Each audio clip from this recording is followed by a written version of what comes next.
ಚಿಕ್ಕಮಗಳೂರನ್ನು ಬಿಟ್ಟು ಬೆಂಗಳೂರು ಉತ್ತರಕ್ಕೆ ಶೋಭಾ ಕರಂದ್ಲಾಜೆ ಬಂದಿದ್ದಾರೆ. ಟಿಕೆಟ್ ಆಸೆಯಲ್ಲಿದ್ದ ಸದಾನಂದ ಗೌಡ, ಸಿ.ಟಿ. ರವಿಗೆ ಹೈಕಮಾಂಡ್ ಟಕ್ಕರ್ ಕೊಟ್ಟಿದೆ. ಒಂದೇ ಏಟಿಗೆ 4 ಜನ ಒಕ್ಕಲಿಗ ನಾಯಕರಿಗೆ ಚೆಕ್ಮೇಟ್ ಕೊಟ್ಟಿದೆ ಹೈಕಮಾಂಡ್. ಬೆಂಗಳೂರು ಶಾಸಕರ ವಿರೋಧಕ್ಕೆ ಡೋಂಟ್ ಕೇರ್ ಅಂತ ಹೈಕಮಾಂಡ್ ಹೇಳಿದೆ. ಬದಲಾವಣೆ ಆಗುತ್ತಾ ಬೆಂಗಳೂರು ಒಕ್ಕಲಿಗ ರಾಜಕಾರಣ? ನೋಡಿ ಯಾವ ರೀತಿ ಸದಾನಂದ ಗೌಡರಿಗೆ ಟಿಕೆಟ್ ಮಿಸ್ಸು, ಸಿ.ಟಿ. ರವಿಗೆ ಟಿಕೆಟ್ ಮಿಸ್ಸು.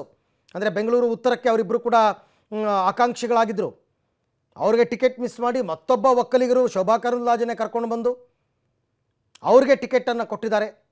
ಹಾಗಾಗಿ ಯಾಕೆ ಈ ಬದಲಾವಣೆಗಳು, ಈ ಲೆಕ್ಕಾಚಾರ ಹೆಂಗೆ ವರ್ಕೌಟ್ ಆಗುತ್ತೆ ಅಂತ ಈ ಬಗ್ಗೆ ಮತ್ತಷ್ಟು ಮಾಹಿತಿ ನನ್ನ ಕೊಲೀಗ್ ಶ್ರೀನಿವಾಸ್ ಅವರಿಂದ ಪಡ್ಕೊಳ್ಳೋಣ. ಶ್ರೀನಿವಾಸ್, ಈಗ ಬೆಂಗಳೂರು ಉತ್ತರದ ಹೈಕಮಾಂಡ್ ಲೆಕ್ಕಾಚಾರ ಏನು? ಯಾಕೆ ಶೋಭಾ ಕರಂದ್ಲಾಜೆ ಅವರು ಉತ್ತರಕ್ಕೆ ಅನಿವಾರ್ಯವಾಗಿದ್ರಾ ಅಥವಾ ಅವ್ರಿಗೆ ಬೇರೆ ಎಲ್ಲೂ ಪ್ಲೇಸ್ ಇಲ್ಲದೇನೆ ಇಲ್ಲಿ ಕರ್ಕೊಂಬಂದು ಕೊಟ್ರಾ? ಏನು ಲೆಕ್ಕಾಚಾರ ಅಂತ?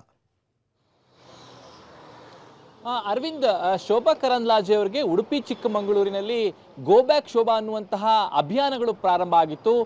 ಬಿಜೆಪಿ ಹೈಕಮಾಂಡ್ನ ಸರ್ವೆಯಲ್ಲೂ ಕೂಡ ಒಂದಿಷ್ಟು ವಿರೋಧಗಳು ಇದ್ದಾವೆ ಅನ್ನುವಂಥದ್ದು ಗೊತ್ತಾಯಿತು. ಸೊ ಹಾಗಾಗಿನೇ ಶೋಭಾ ಕರಂದ್ಲಾಜೆ ಅವರಿಗೆ ಆ ಒಂದು ಕ್ಷೇತ್ರವನ್ನು ಬಿಟ್ಟು ಬೇರೆ ಕ್ಷೇತ್ರವನ್ನು ಕೊಡಬೇಕು ಅನ್ನುವಂತಹ ಚಿಂತನೆ ಹೈಕಮಾಂಡ್ನಲ್ಲಿ ವಲಯದಲ್ಲಿ ಚರ್ಚೆ ಆಗ್ತಿತ್ತು. ಹಾಗಾಗಿನೇ ಖಾಲಿ ಇರುವಂಥದ್ದು ಒಕ್ಕಲಿಗ ಬೆಲ್ಟಲ್ಲಿ ಇರುವಂಥದ್ದು ಅಂದರೆ ಅದು ಬೆಂಗಳೂರು ಉತ್ತರ ಕ್ಷೇತ್ರ. ಹಾಗಾಗಿ ಅವರನ್ನ ಅಲ್ಲಿಗೆ ಟಿಕೆಟ್ ಕೊಡುವಂತಹ ಪ್ರಯತ್ನಗಳನ್ನು ಬಿಜೆಪಿ ಹೈಕಮಾಂಡ್ ಮಾಡಿದೆ.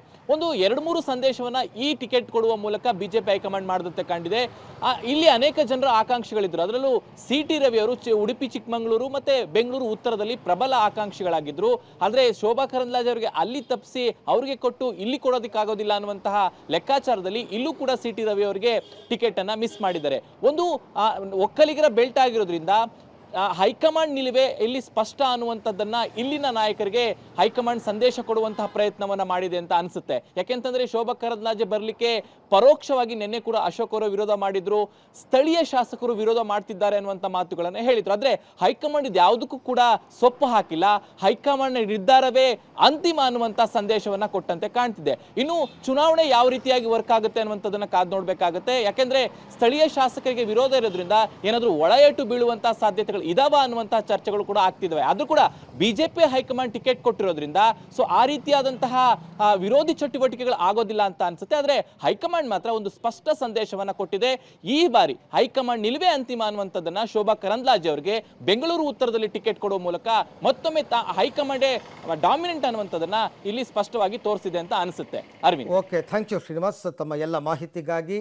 ಯಾರು ಡಾಮಿನೇಷನ್ನೋ ಏನು ಕತೆನೋ ಅಲ್ಟಿಮೇಟ್ಲಿ ಜನ ತೀರ್ಮಾನ ಮಾಡಬೇಕಲ್ವಾ? ನೀವು ಎಷ್ಟೇ ಲೆಕ್ಕಾಚಾರ ಹಾಕಿ ಟಿಕೆಟ್ ಕೊಟ್ಟರೂ ಕೂಡ ಅವ್ರಿಗೆ ಆಶೀರ್ವಾದ ಮಾಡೋದು ಬಿಡೋದು ಜನರ ಕೈಯಲ್ಲಿದೆ. ಅದನ್ನು ಕೂಡ ಹೈಕಮಾಂಡ್ ಅರ್ಥ ಮಾಡ್ಕೋಬೇಕು. ಜನರ ವಿರೋಧ ಕಟ್ಕೊಂಡ್ರೆ ನೀವು ಯಾವ ಕ್ಯಾಂಡಿಡೇಟ್ ಹಾಕಿದ್ರೂ ಅವ್ರು ಗೆಲ್ಲಲ್ಲ, ಅಥವಾ ಗೆಲ್ಲೇಬೇಕು ಅಂತ ಇದ್ದರೆ ಜನರೇ ಗೆಲ್ಲಿಸ್ತಾರೆ, ಅಷ್ಟೇ ವಿಚಾರ.